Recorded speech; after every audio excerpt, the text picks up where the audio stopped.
नमस्कार, ईपे learning app पे आपका हार्दिक स्वागत है। मैं राकेश भाटी और आज अपने टॉपिक पढ़ने जा रहे हैं और इस टॉपिक का नाम है संत संप्रदाय। क्या नाम रहेगा? संत संप्रदाय। कई जगह सिलेबस में ये जो अपना टॉपिक है इसको धार्मिक आंदोलन नाम से भी दर्शाया जाता है। धार्मिक आंदोलन नाम से भी इस टॉपिक को सिलेबस में दर्शाया जाता है। आप ध्यान रखना कि संत और संप्रदाय, ठीक है, कुछ संत ऐसे होंगे जिनके द्वारा कोई विशेष संप्रदाय नहीं चलाया गया है, लेकिन एक बात ध्यान में रखना, सबसे ज्यादा प्रश्न जो है इनमें से संतों के जीवन परिचय से संबंधित आएंगे। अब इसमें देखो कि संत और संप्रदाय में आपस में कनेक्शन क्या है। ये मान के चलो कि जो संप्रदाय है वो कौन चलाता है? संत चलाता है। संत कौन होता है? जो सत्य को जान लेता हो। सत्य को जान ले वही आदमी क्या कहलाता है? क्या कहलाएगा? संत कहलाएगा। और जो लोगों को सत्य मतलब अच्छाई के मार्ग पे जाने हेतु प्रेरित करे, अच्छे अच्छे उपदेश दे के उनमें बुराइयां जो है वो समाप्त कर दे, तो ऐसा आदमी संत कहलाएगा। और जब उस संत के फॉलोअर बढ़ते जाते हैं और वो फॉलोअर एक निश्चित पूजा पद्धति अपना लेते हैं, ठीक है, और वो पूजा पद्धति या वो जो एक धार्मिक स्थल है, ये सारा एक निश्चित जो एरिया है ये मिलके क्या बनता है? एक संप्रदाय बनता है। मतलब लोगों का एक समूह संप्रदाय बनता है। तो संप्रदाय ऐसे लोगों का समूह है जिनकी पूजा पद्धति, रहन सहन और धर्म को मानने की अवधारणा सारी एक जैसी हो। तो एक जैसी सोच या एक जैसे पूजा पद्धति वाले लोगों का समूह है संप्रदाय कहलाएगा। आगे इतनी बातें समझ में आपको? ठीक है। अब इसके बाद में देखो, आप यहां तक की चीज क्लियर होगी। अब इसके बाद में हम बात करेंगे कि ये जो संत संप्रदाय हैं इनमें सबसे पहले दो प्रकार की धाराएं चलती है। दो प्रकार की क्या चलेगी? धाराएं चलेगी। सबसे पहली धारा रहेगी सगुण भक्ति। कौन सी भक्ति? सगुण। और दूसरी कौन सी रहेगी? निर्गुण भक्ति। सगुण भक्ति और कौन सी रहेगी दोस्तों? निर्गुण भक्ति। ठीक है, तो अच्छा ठीक है, कोई बात नहीं, ठीक है। सगुण भक्ति और क्या रहेगी? निर्गुण भक्ति धाराएं रहेगी। अब इसमें देखो आप कि सगुण भक्ति वो होती है जहां पे क्या की जाती हो? मूर्ति पूजा की जाती हो। क्या की जाती हो? मूर्ति पूजा। निर्गुण भक्ति में मूर्ति पूजा क्या होती है? निषेध होती है। निर्गुण भक्ति में मूर्ति पूजा क्या हो जाएगी? निषेध हो जाएगी। अब देखो, जैसे मान लो उदाहरण के लिए आपसे अगर कोई पूछ ले, कोई व्यक्ति पूछ ले कि बताओ जाम्बू जी की कौन सी भक्ति थी, तो जाम्बू जी मूर्ति पूजक तो नहीं थे, तो सामान्य सी बात है कि मूर्ति पूजा नहीं करते थे जाम्बू जी, तो वो निर्गुण भक्ति में आ जाएंगे। अगर आपसे कोई पूछे कि मीराबाई की भक्ति कौन सी थी, तो मीराबाई की भक्ति दोस्तों आपको बताना होगा कैसी भक्ति? सगुण भक्ति, कि कृष्ण भगवान की प्रतिमा की क्या करती थी? वो पूजा करती थी। अब इसके बाद में अगर कोई आपसे पूछ ले कि निर्गुण भक्ति वाले कौन कौन से हैं, ध्यान रखना, अगर दोनों में से एक मतलब निर्गुण के अगर ये अपनी याद कर लें तो उसके बाद में जो बच गए वो किसके हो जाएंगे? सगुण भक्ति के संप्रदाय हो जाएंगे। ठीक है, तो संत संप्रदाय में अपने निर्गुण भक्ति वाले कौन कौन से संप्रदाय या संत हुए हैं उनके बारे में अपने बात करेंगे। ठीक है, तो यहां देखो, सबसे पहले कबीर की विदाई का, कबीर की विदाई का जप निराला, विदाई का जप निराला। कबीर की विदाई का जप निराला। ठीक है, यहां देखो आप सबसे पहले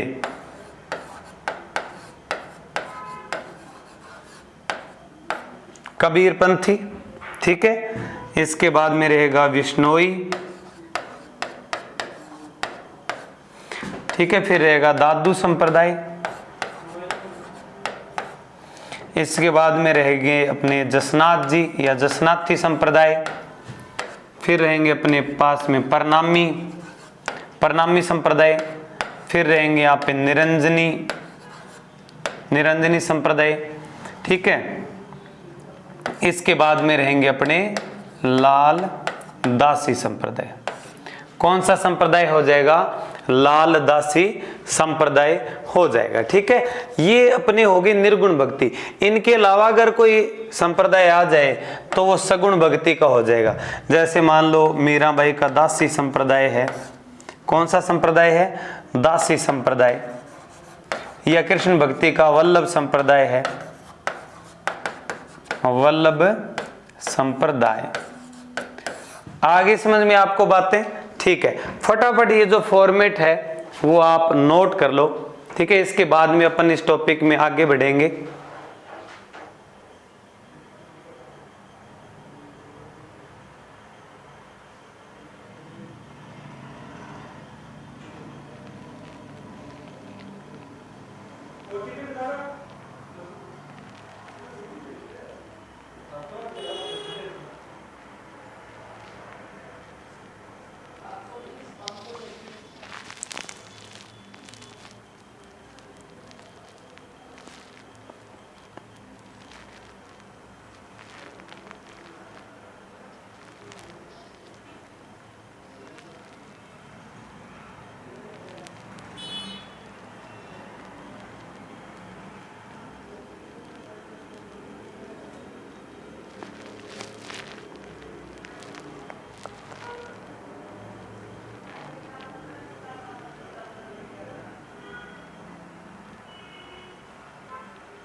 ठीक है, हो गया यहां तक की बातें। अब देखो इसके बाद में नेक्स्ट अपने बात करेंगे। जैसे एक अपने यहां पे लिख देंगे, जैसे मान लो राम स्नेही। कौन सा संप्रदाय? राम स्नेही संप्रदाय हो गया। अब इसके बाद में देखो थोड़ी सी गर्मी की समस्या ज्यादा है आज, ठीक है। अब इसके बाद में देखो संत संप्रदाय की मुख्य सगुण और निर्गुण भक्ति धाराएं मैंने आपको दोस्तों करवा दी है, ठीक है। इसके बाद में देखो भक्ति धारा में सगुण भक्ति है, उसमें क्या है कि ईश्वर की मूर्ति की पूजा करते हैं, लेकिन उसमें भी फिर अलग अलग प्रकार बनते हैं जिनको मत कहते हैं। क्या कहते हैं? मत। मतलब शिव को अगर शिव की शिवलिंग को पूजेंगे या मूर्ति को पूजेंगे तो वो शैव मत हो जाएंगे, विष्णु राम या कृष्ण को पूजेंगे तो वो वैष्णव मत हो जाएंगे। इसीलिए सगुण में भी कई अलग अलग प्रकार होते हैं। तो आप ध्यान में रखना, यहां पे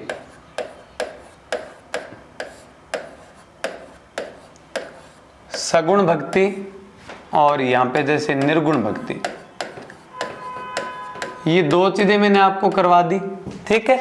अब इसके बाद में देखो विभिन्न मत की बात करेंगे, मत या सिद्धांत।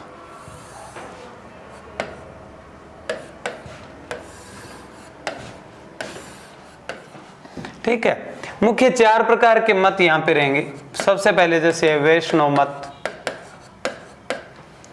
फिर एक रहेगा यहां पे जैसे शैव मत, इसके बाद में जैसे रहेगा शाक्त मत, और एक यहां पे रहेगा वाम मार्गी मत। 4 प्रकार के मत यहां पे प्रचलित रहेंगे, ठीक है। अब इसमें देखो, ये जो अपना वैष्णव मत है, इसमें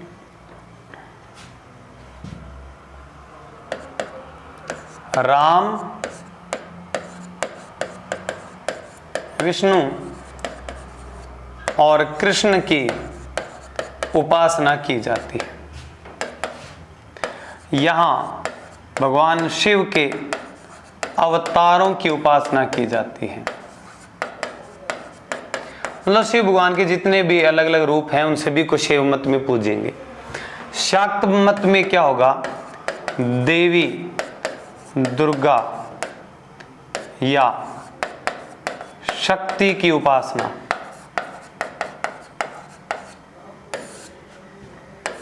ठीक है। वाम मार्ग में क्या होता है, इन तीनों से अलग ही हटके इनकी खुद की स्वयं की पूजा पाठ, इनका तरीका थोड़ा सा अलग है। मतलब इन तीनों धाराओं से भी जो अलग हो वो वाम मार्गी कहलाएंगे। इसमें मित्रों कुंडा पंथ है जो मल्लीनाथ जी ने चलाया था, ठीक है। और 2 नंबर पे इसमें सहज पंथ, ठीक है, सहज पंथ। ये 2 पंथ है। कुंडा पंथ में तो क्या है, आगे से आगे जो है शिष्य जोड़ने पड़ते हैं, अगर ना जोड़े तो उनकी मुक्ति नहीं मानी जाएगी। सहज पंथ में क्या होगा, इस सहज पंथ में इनके पूजा पाठ का तरीका एक अलग है। सहज पंथ में क्या होता है, गुफा में पूजा पाठ के लिए एक परकीय स्त्री और एक सुंदर युवक की आवश्यकता होती है। परकीय स्त्री और सुंदर युवक की आवश्यकता होती है सहज पंथ में। और परकीय क्या होता है, आप ध्यान में रखना, समाज में, समाज से जो निष्कासित हो या समाज ने जिस नारी का त्याग कर दिया वो परकीय स्त्री कहलाती है, ठीक है।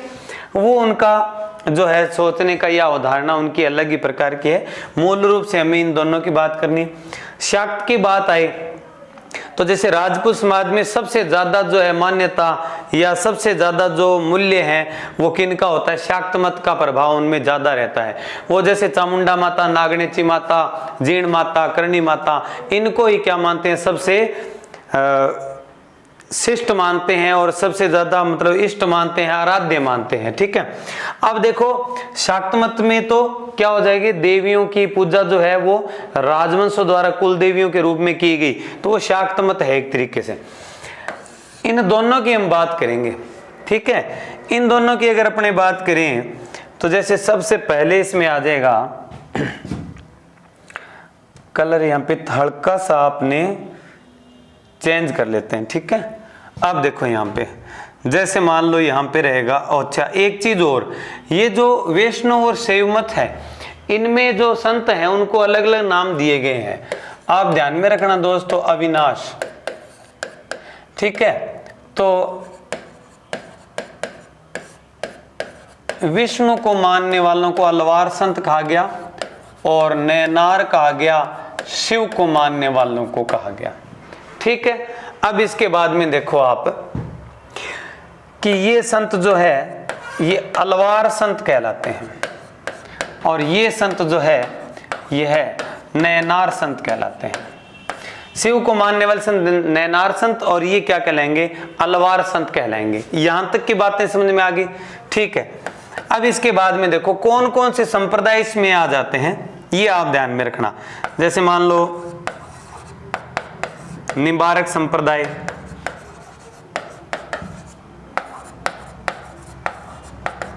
वल्लभ संप्रदाय, जिनमें राम, विष्णु और कृष्ण की पूजा हो, ठीक है। और भी 1-2 और लिख सकते हैं, मान लो दासी संप्रदाय।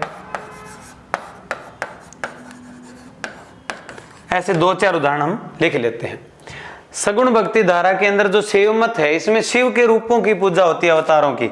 तो शैव मत के मुख्य 5 एक संप्रदाय हैं जो प्रसिद्ध ज्यादा है, तो ध्यान में रखना। सबसे पहले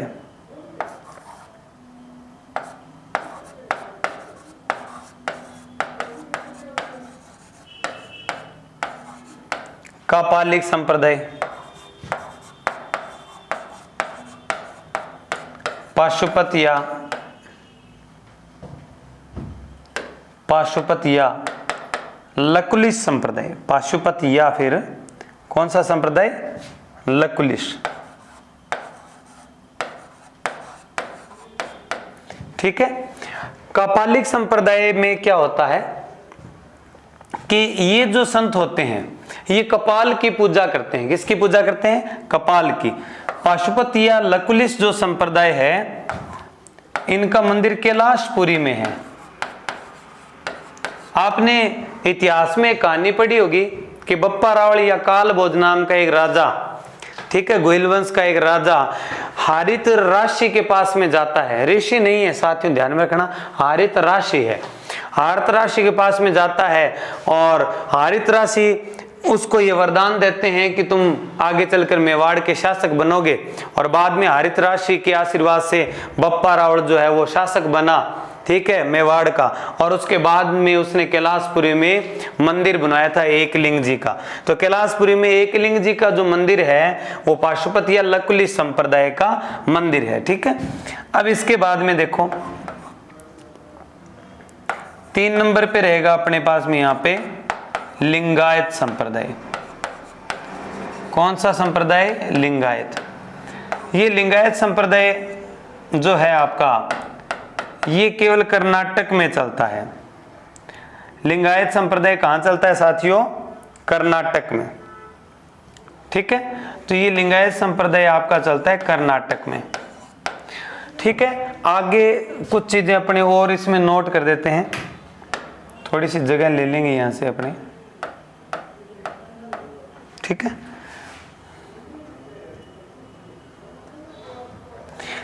ठीक है। ये किसने चलाया,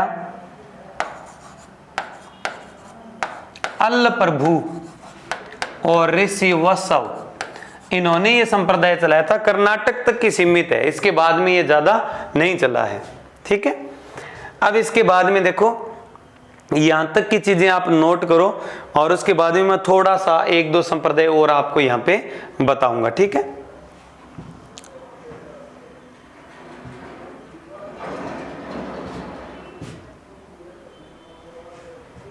हो गया। ठीक है। अब इसके बाद में देखो लिंगायत हो गया, फिर रहेगा यहां पे कालामुख।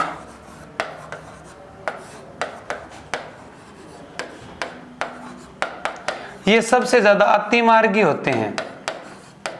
अतिमार्गी का मतलब क्या होता है, खतरनाक बहुत होते हैं। शमशान में निवास करते हैं और मुर्दे की खोपड़ी में क्या करते हैं, भोजन करते हैं। क्या करते हैं, भोजन करते हैं।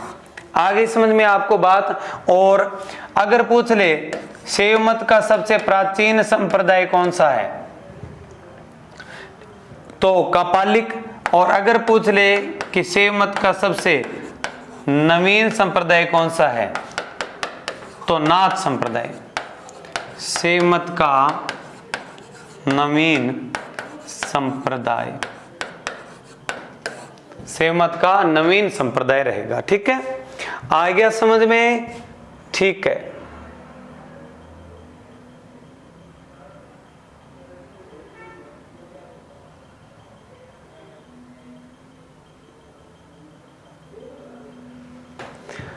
ठीक है, नोट करो इसको। 2-3 चीजें और है इसमें, नोट करो फटाफट। हो गया, शाबाश। अब इसके बाद में देखो हमें अगर डिटेल की बात करें ना तो डिटेल में अपने को पढ़ना होगा। यहाँ पे सबसे पहले हम नाथ संप्रदाय पढ़ लेते हैं दोस्तों। कौन सा संप्रदाय पढ़ेंगे हम, नाथ संप्रदाय की बात करेंगे। पहली बात तो देखो नाथ संप्रदाय के अगर प्रवर्तक, प्रवर्तक दोस्तों बार बार नाम आएगा टॉपिक में। प्रवर्तक का मतलब है जिसने ये संप्रदाय चलाया। तो संप्रदाय के प्रवर्तक है नाथ मुनि। लेकिन सबसे ज्यादा प्रचार प्रसार किसने किया था,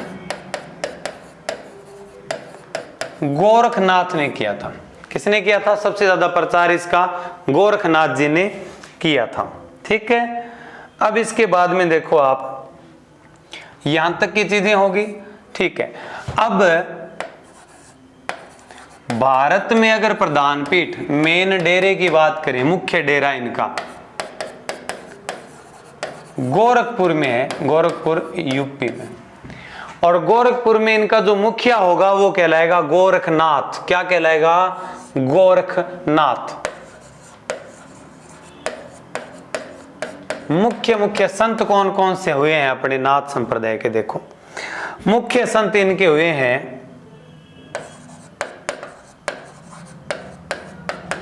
जालंधर नाथ, आयस देवनाथ। ये जो आयस देवनाथ है ये जोधपुर के राजा मान सिंह राठौड़ के गुरु थे ये। लेकिन जोधपुर के मान सिंह राठौड़ ने जो जोधपुर में महामंदिर नाम का एक मंदिर बनाया है वो महामंदिर जालंधर नाथ को समर्पित किया इन्होंने। लेकिन मान सिंह के खुद के गुरु तो कौन थे? आयस देवनाथ।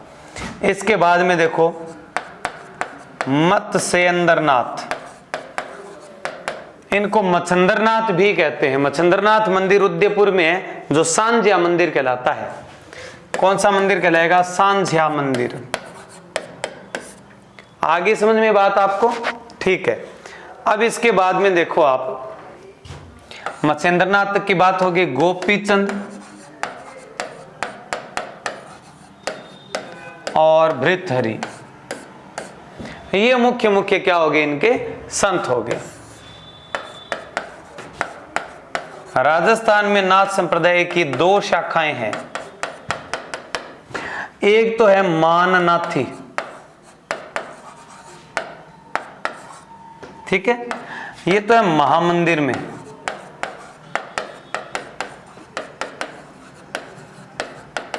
महामंदिर जोधपुर में माननाथी संप्रदाय के संत रहते हैं, ठीक है। और ये जो मंदिर है मान सिंह द्वारा निर्मित है और ये मंदिर जालंधर नाथ को समर्पित है। होगी बात इतनी? ठीक है। एक ब्रांच तो राजस्थान में नाथ संप्रदाय की माननाथ थी और राजस्थान में दूसरे नाथ होते हैं बैरागी। बैरागी पंथ जो है इनकी एक ब्रांच है।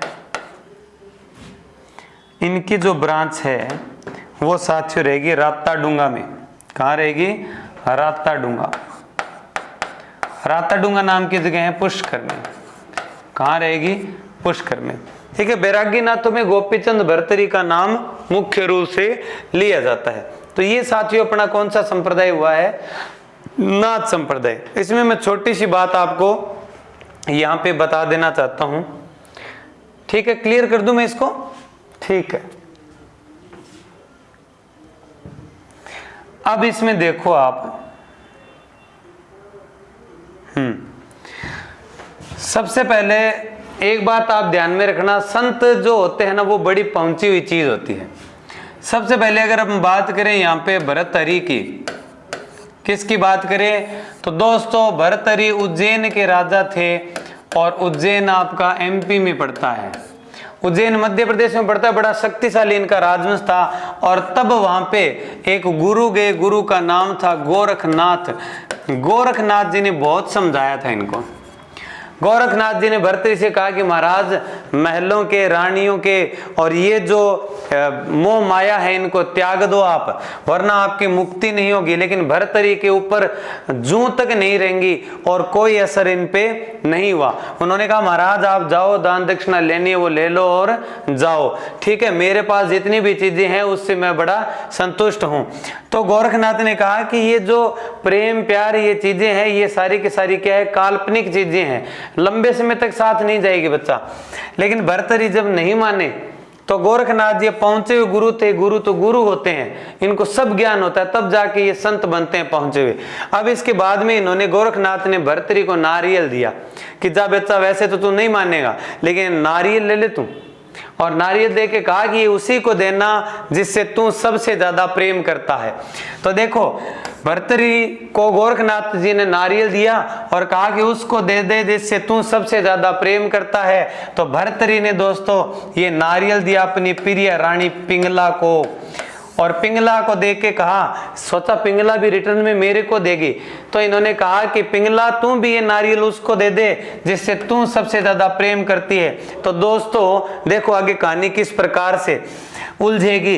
पिंगला जो है वो प्रेम करती है अश्वपाल से, ये भर्तरी का सेनापति था बेटा, अश्वपाल से प्रेम करती है। पिंगला को भी ये लगता है कि अश्वपाल भी रिटर्न में नारियल मेरे को देगा, लेकिन ऐसा नहीं हुआ।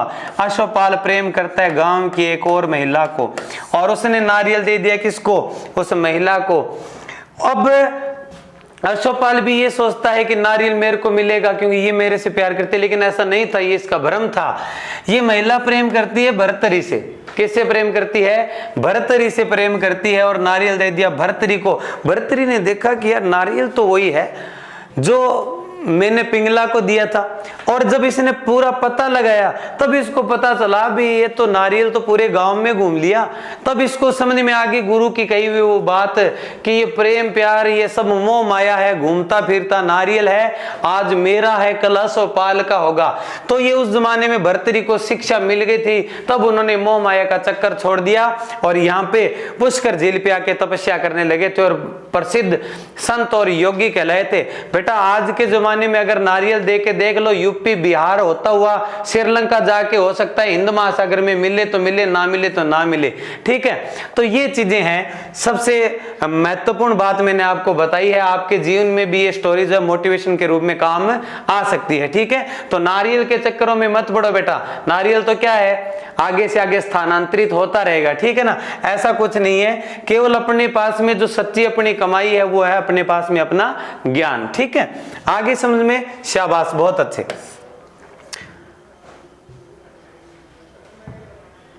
ठीक है, क्लियर कर दूं इनको।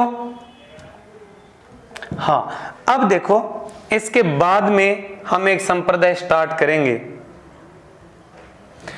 इसके बाद में जो संप्रदाय हम स्टार्ट करेंगे वो आप ध्यान में रख लेना। सबसे पहले कोई बढ़िया सा संप्रदाय, चलो विष्णोई संप्रदाय लेके चलते हैं ना अपने। कौन सा संप्रदाय पढ़ेंगे, विष्णोई संप्रदाय। विष्णोई संप्रदाय के जो प्रवर्तक है ना, प्रवर्तक है भगवान जंभेश्वर या जाम्भोजी। कौन है, जाम्भोजी। और दोस्तों जाम्भोजी का जन्म 1451 ईस्वी में हुआ। कहां पे हुआ था, पीपासर में। ठीक है, कहां हुआ था इनका जन्म, पीपासर गांव में हुआ था। तो ये आप ध्यान में रखना, इनका जन्म पीपासर गांव में हुआ था। पीपासर कहां पड़ता है मित्रों, नागौर में पड़ता है। कहां पड़ता है, नागौर में। अगर बात करें जाम्भोजी के पिताजी का नाम, तो पिता का नाम था लोहट जी। क्या नाम था, लोहट जी। और माता का नाम था हंसा, हंसा देवी नाम था। लोहट जी पंवार राजपूत थे दोस्तों, पंवार राजपूत थे। इसके बाद में अगर बात करें कि जाम्भोजी के बचपन का नाम क्या था, ये भी बड़ी विशेष बात है। बचपन का नाम, मूल नाम इनका धनराज था। बचपन का नाम इनका क्या था, धनराज था दोस्तों। ठीक है, अब आप ध्यान में रखना धनराज इनका क्या रहेगा, मूल नाम रहेगा। ठीक है, ऐसे ही एक दो, जैसे मान लो विजय सिंह पथिक जी का मूल नाम भूप सिंह था। ठीक है, इसके बाद में जो है जाम्भोजी का मूल नाम क्या हो जाएगा, धनराज हो जाएगा। जसनाथ जी का मूल नाम जसवंत हो जाएगा। इसके बाद में देखो इन्होंने नियम दिए थे 29 नियम, मतलब 20 + 9 को मानने वाला ही क्या कहलाएगा, विष्णोई कहलाएगा। इन्होंने एक मूल मंत्र दिया था मित्रों, मूल मंत्र था विष्णु विष्णु तू भण रे प्राणी। विष्णु विष्णु तू भण रे प्राणी, इसका मतलब भगवान विष्णु के नाम का जाप करना चाहिए। भण मतलब बार बार उसका अध्ययन करना, रिवाइज करना उसको। ठीक है, इसके बाद में यहाँ पे मूल मंत्र में ये भी मान सकते हैं अपने, एक चीज और भी कही थी कि हाथ से कार्य करो, हाथ से कार्य करो तथा हृदय से विष्णु का नाम जपो।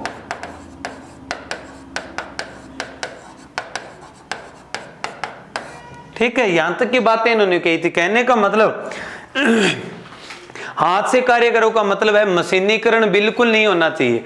मशीनीकरण हो गया तो इनको भी पता था कि बड़ी संख्या में पेड़ पौधे काटे जाएंगे, जीव जंतु मारे जाएंगे, इसीलिए इन्होंने बल दिया था कि हाथ से क्या करना चाहिए, कार्य करना चाहिए। ठीक है, हो गया इतना। अब इसके बाद में देखो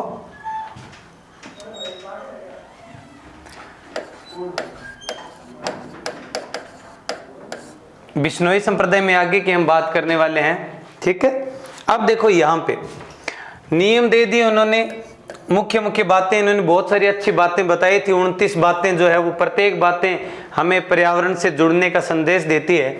ठीक है, अब इसके बाद में देखो ये जो संप्रदाय है इनमें पवित्र जो पशु है ना, हिरण को मानते हैं, और पवित्र वृक्ष जो है ना वो मानते हैं खेजड़ी को। किसको मानते हैं? खेजड़ी को। ये जो बिश्नोई है ना, इनकी एक आदत है, भेड़ पालना पसंद नहीं करते।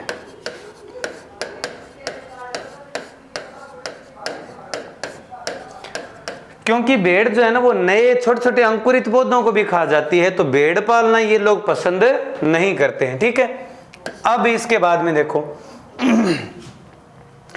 भेड़ पालना पसंद नहीं करते हैं। अब 2-3 एक चीजें और रहेगी। सबसे पहले तो एक बात है कि 1485 ईस्वी में जम्बूजी ने क्या काम किया, समराथल दौरा में, समराथल दौरा नोखा में है, नोखा में आता है, नोखा बीकानेर में, समराथल दौरा में बिश्नोई पंथ की क्या की थी, स्थापना की थी। बिश्नोई पंथ की क्या की थी, इन्होंने स्थापना की थी। ठीक है, ये बात होगी। अब इसके बाद में देखो 1-2 चीजें हैं इसमें, जैसे गायना है, थापन है, गायना और थापन। ठीक है, सांथरी है। ठीक है, और एक इसमें नाम आता है डोली पाहल। ये 4 जो शब्दावली है इनके ऊपर आप थोड़ा सा ध्यान रखना। बिश्नोई संप्रदाय में जो भजन मंडली होती है ना, भजन गाने वाले, वो होती है गायना। थापन कहते हैं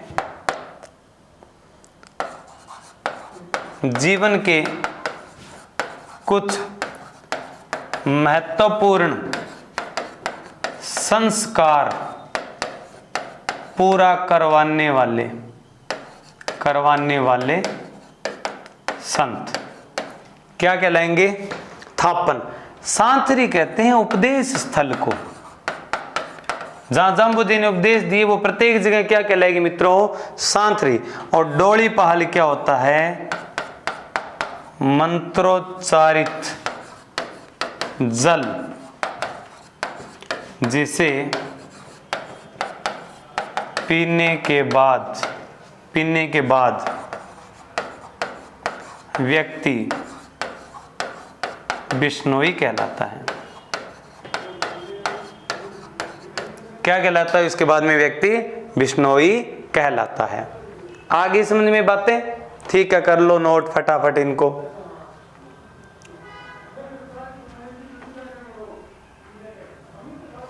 अब इसके बाद में देखो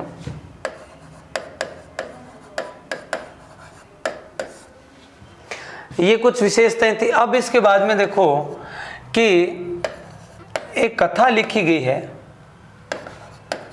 कथा जैसलमेरी।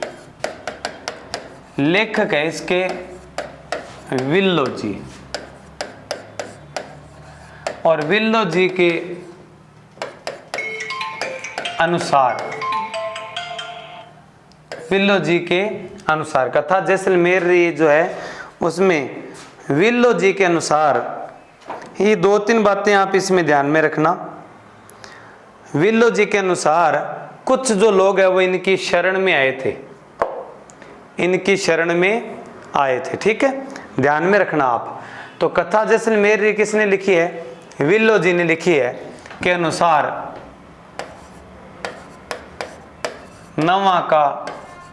नवा नागौर में है मोहम्मद खां नागौरी, और एक बादशाह सिकंदर लोदी, और एक राजा रावदुद्दा आदि इनकी शरण में आए थे, मतलब जाम्बोजी के पास इन्होंने शरण ली थी। एक बात और ध्यान में रखना, इतना प्रभाव था जाम्बोजी का कि सिकंदर लोदी ने जाम्बोजी के आग्रह पर भारत में गो हत्या रुकवाई थी, ये चीजें बहुत महत्वपूर्ण काम इन्होंने किए हैं ना। अब इसके बाद में देखो, बिश्नोई संप्रदाय के मुख्य जो ग्रंथ है ना वो रहेंगे जंब सागर, जंबवाणी, जंब संहिता, बिश्नोई धर्म प्रकाश, ये मुख्य क्या रहेंगे, बिश्नोई धर्म में मुख्य ग्रंथ रहेंगे। ठीक है, यहां तक की चीजें क्लियर है। अब इसके बाद में देखो,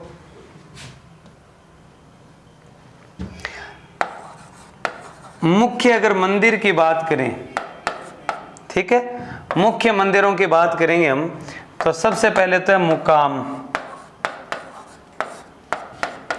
नोखा में है, बीकानेर में, और यहाँ जाम्बोजी की मृत्यु जब यहाँ पे हुई और 1526 ईस्वी की बात है ये। ठीक है, मृत्यु कब हुई? 1526 ईस्वी में, जहाँ समाधि स्थल है मुकाम में। समराथल मैंने करवाई दी आपको, समराथल नोखा में है। ठीक है, इसके बाद में देखो रामड़ावास, पिपाड़ और जाम्बा गांव, ये जोधपुर में है। कहाँ है? जोधपुर में। रोट्टू और पिपासर, ये दोनों गांव नागौर में है जो जाम्बोजी से संबंधित है। और इसके अलावा अगर बात करें तो लालासर और जांगड़ू, ये तो दोनों गांव हैं, दोनों बीकानेर में है। दोनों का संबंध भी किससे है? जाम्बोजी महाराज से है। ठीक है, करो नोट इनको।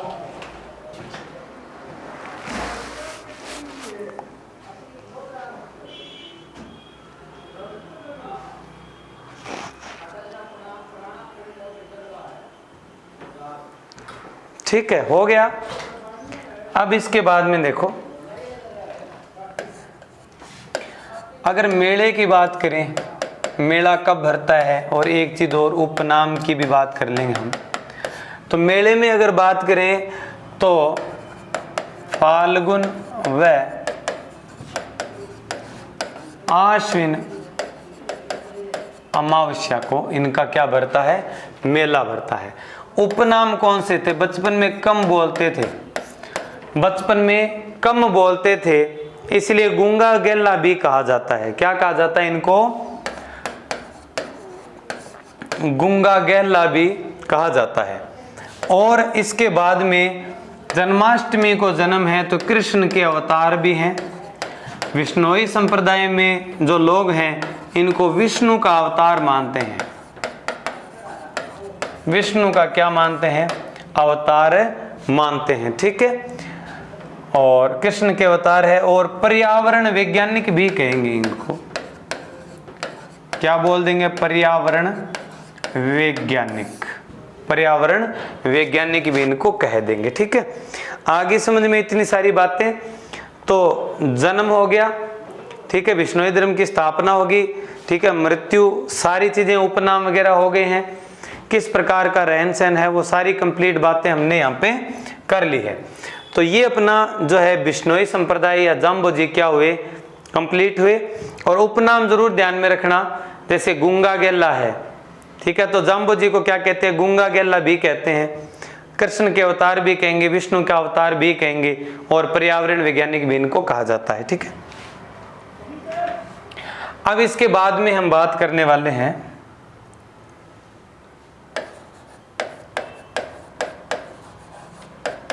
जसनाथी संप्रदाय की। जसनाथी संप्रदाय, और जब जसनाथी पढ़ो तो बिश्नोई संप्रदाय, मतलब जाम्बोजी और जसनाथ जी को तुलनात्मक रूप से जरूर पढ़ लेना आप, क्योंकि दोनों में थोड़ा सा कंफ्यूजन हो जाता है। तो सबसे पहले तो इस संप्रदाय के प्रवर्तक कौन है? जसनाथ जी। इनका जन्म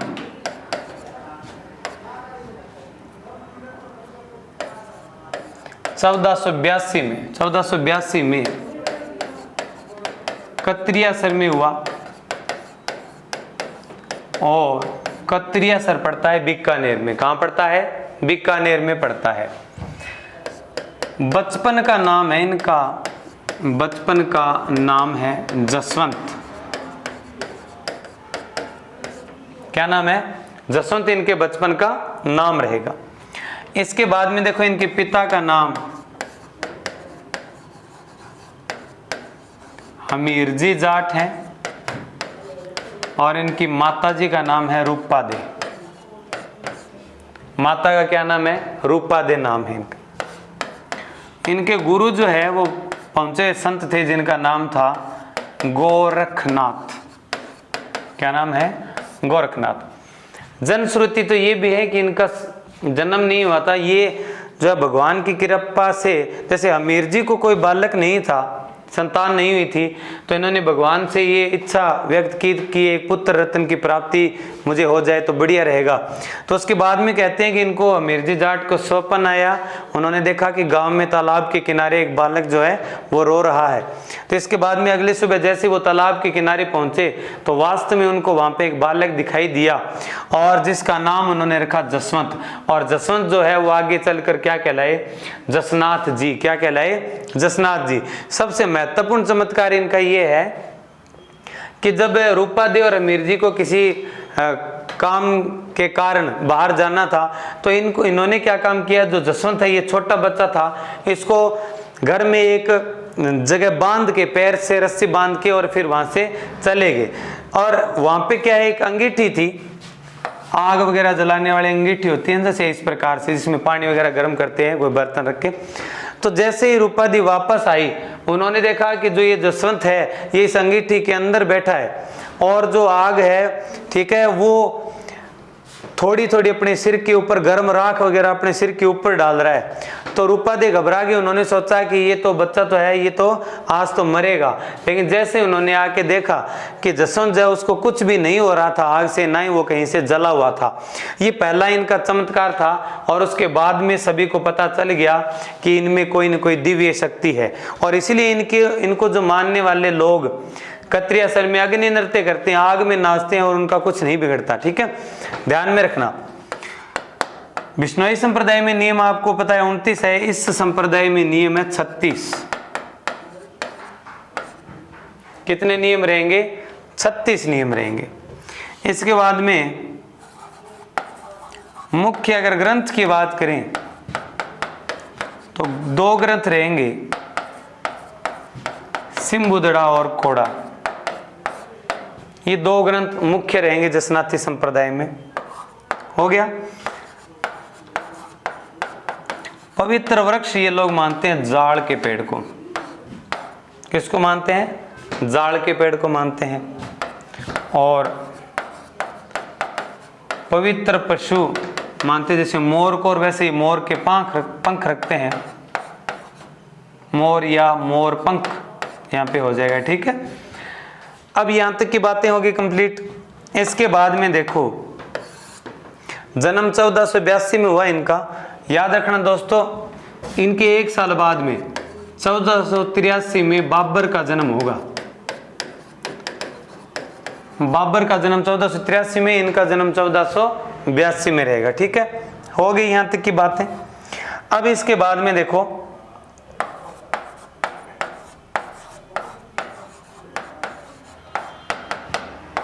इनको जो मानने वाले लोग हैं वो अग्नि नृत्य करते हैं। तो अग्नि नृत्य कत्रियासर में किया जाता है। कत्रियासर बीकानेर में अग्नि नृत्य किया जाता है। और नाचते समय नारा लगाते हैं लोग फतेह फतेह का। कौन सा नारा लगाते हैं? फतेह फतेह। फतेह शब्द का अर्थ हो जाएगा विजय प्राप्त करना। क्या प्राप्त करना? विजय प्राप्त करना। फतेह फतेह का अर्थ हो जाएगा। ठीक है, अब इसके बाद में देखो फतेह फतेह तक की बातें होगी। इसके बाद में आग पे नाचने को ये कहते हैं मतीरा फोड़ना। आग में पैर मारना, इसको ये लोग क्या कहते हैं? मतीरा फोड़ना। क्या कहते हैं? मतीरा फोड़ना। बाकी अग्नि नृत्य में, नृत्य वाले टॉपिक में डिटेल में आपको बताऊंगा कि हल जोतना और मतीरा फोड़ना ये इस डांस के 2 स्टेप हैं। यहां तक की बातें होगी। अब एक बार आप यहां तक की नोट करो चीजें, फिर मैं सिकंदर लोदी से संबंधित जो बातें हैं इनमें और सिकंदर लोदी के बीच से क्या संबंध रहा, जाम्बोजी के साथ इनकी क्या रिलेशन रहे, सारी बातें मैं आपको बताऊंगा यहाँ पे। ठीक है,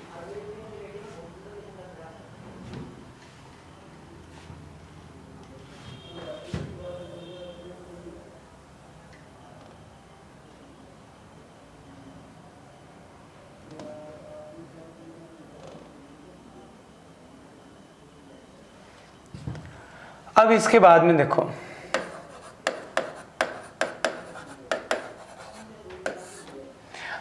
यहां तक की बातें, सिकंदर लोदी इनसे प्रभावित हुए थे, भारत के बादशाह थे। सिकंदर लोदी ने इन्हें कत्रियासर में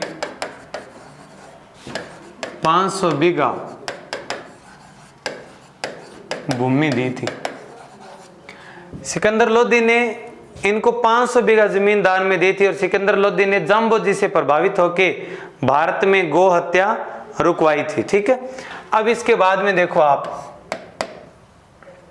1482 में इनका जन्म है और 24 साल की उम्र में समाधि ले ली। मतलब 1506 के लगभग की बात है, 1506 के लगभग की बात रहेगी। ठीक है, तो याद रखना 1506 ईस्वी में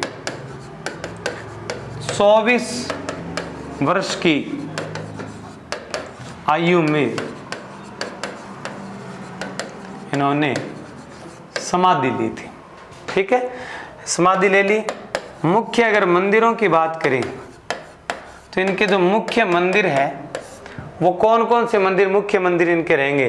जैसे एक तो कत्रियासर में है इनका।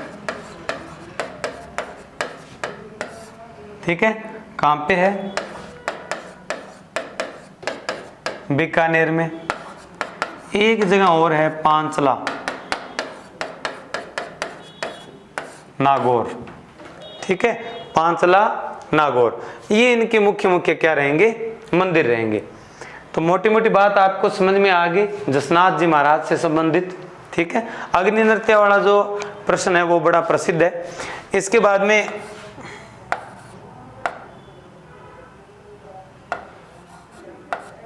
इनके अनुयायी जसनाथी सिद्ध कहलाते हैं। मतलब इनको मानने वाले क्या कहलाते हैं? जसनाथी सिद्ध कहलाते हैं, जो गले में काली ऊन का डोरा, डोरा मतलब धागा पहनते हैं।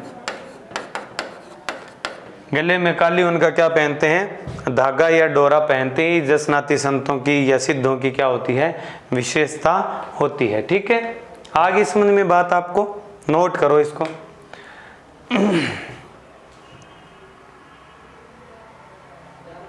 ठीक है, ओके।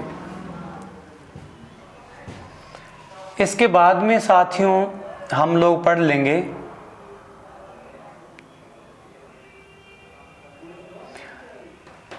थोड़ा सा टाइम के हिसाब से देख लेते हैं। चलो रामसनेही संप्रदाय कर लेते हैं अपने ना।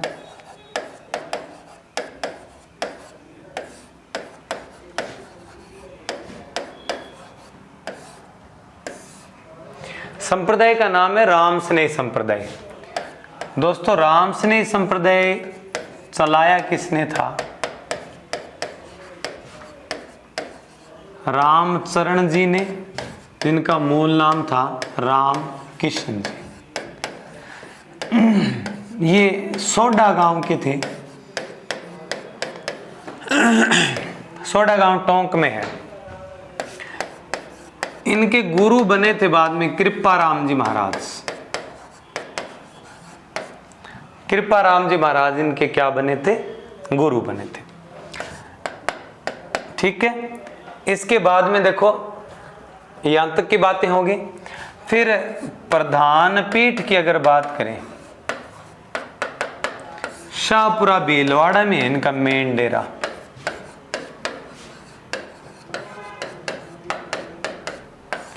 शाहपुरा भीलवाड़ा में इनका क्या है? मुख्य डेरा है। और शाहपुरा भीलवाड़ा में ही इनसे संबंधित अगर बात करें कि मुख्य मेला कौन सा है,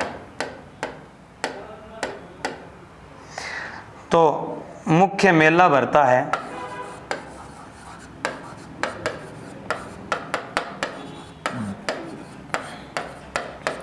फूल डोल मेला। कौन सा मेला भरेगा? फूल डोल मेला। ठीक है, फूल डोल मेला कब भरेगा? चैत्र कृष्ण एकम से पंचमी तक। फूल डोल मेला जो है शाहपुरा भीलवाड़ा में भरता है। राम स्नेह संप्रदाय का क्या है? मुख्य मेला रहेगा। ठीक है, हो गई इतनी बातें। अब इसके बाद में हम बात करने वाले हैं शाखाएं। इस संप्रदाय की कौन कौन सी शाखाएं हैं? एक इनकी ब्रांच है रेण शाखा। रेण शाखा साथियों मेड़ता में है, और मेड़ता आपका नागौर में है। ब्रांच चलाई कौन किसने थी? तो इसको चलाया था संत दरियाव जी ने। संत दरियाव जी ने। इसके बाद में एक ब्रांच है इनके सियांथल में।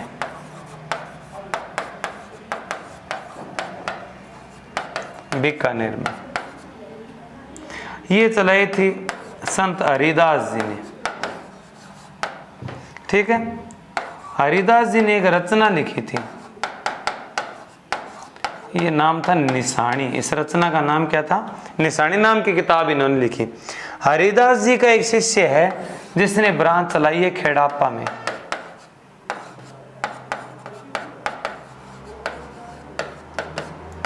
खेड़ापा जोधपुर में एक ब्रांच इन्होंने चलाई है। ठीक है, तो इनका नाम था रामदास जी।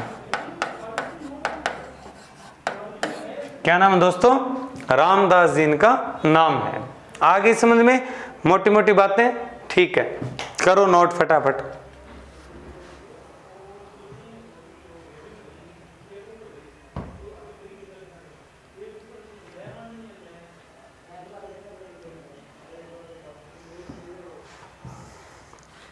ठीक, अब देखो इसके बाद में ये अपने राम स्नेह संप्रदाय यहाँ पे क्या हो गया? कंप्लीट हो गया। इसके बाद में मैं बात करूंगा संत पिप्पा की। पहली बात तो संत पिप्पा का मूल जो नाम था वो था प्रताप सिंह खिच्ची।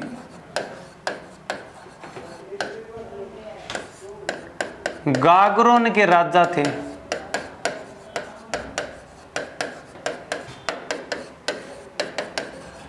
कहां के शासक थे?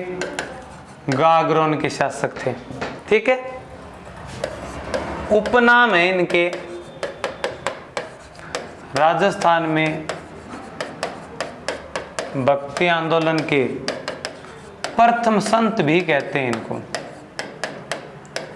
तथा दर्जी समुदाय के आराध्य देवता भी इनको कहा जाता है। आराध्य देवता भी कहा जाता है। देखो एक चीज आप कि इनको पता चला कि बनारस में रामानंद जी आए हुए हैं, पहुंचे हुए संत थे। बनारस यूपी में। और रामानंद जी से मिलने ये भी गए। तब रामानंद जी ने कहा कि हमारे शिष्य बनो आप, और आप एक काम करो प्रताप सिंह, भक्ति का रस है ये आप भी पी, तुम भी पी, और औरों को भी पिलाना मतलब पा, ठीक है। भक्ति का रस प्रताप सिंह तुम भी पी, दूसरों को पा। तो पी और पा, पी और पा, पी और पा, ऐसे करते करते इनका नाम पड़ा पीपा। तो बनारस में इन्होंने रामानंद जी को अपना गुरु बनाया। रामानंद जी को क्या बनाया था इन्होंने? अपना गुरु बनाया था, ठीक है। अब इसके बाद में देखो समदड़ी गांव में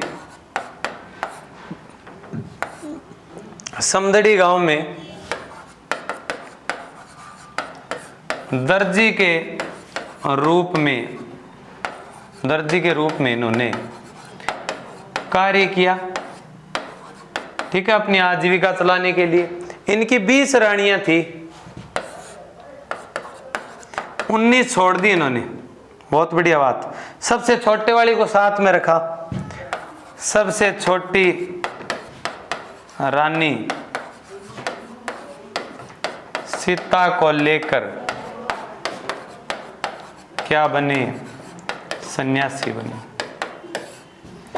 सबसे छोटी रानी सीता को लेकर क्या बन गए मित्रों? सन्यासी। और कुछ लोग बताते हैं कि इन्होंने गो रक्षार्थ फिरोज शाह तुगलक की सेना से युद्ध भी किया था। ये एक सुनने में आता है, ऐसा कोई खास प्रमाण इस बात का है नहीं। होगी अंत की बातें, ठीक है, कर लो नोट फटाफट। हो गया? ठीक है। अब संत पीपा की अगर छतरी की बात करें ना, तो छतरी इनकी है गागरोन में। अगर इनके मंदिर की बात करें ना, तो मंदिर है इनका समदड़ी गांव में। समदड़ी गांव बाड़मेर में। अगर पीपा की गुफा की बात करें तो दोस्तों टोडा गांव में है। और टोडा गांव कहाँ पड़ता है? टोंक में।